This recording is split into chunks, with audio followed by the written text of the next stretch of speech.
pumila po dito ng maayos para po mamigay po ito ng pagkain para po sa inyo. Pila naman po ng maayos sa mga bata po. Dito po, pila. Pila po ng mga bata. Wait lang po. Pila, wait lang, pila po yung maayos. Pila, pila.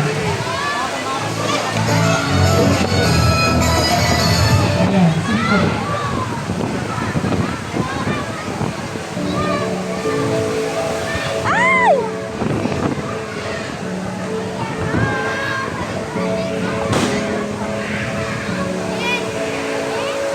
Ngunit ko po lahat po ng mga bata, punta po dito para po mahuha ng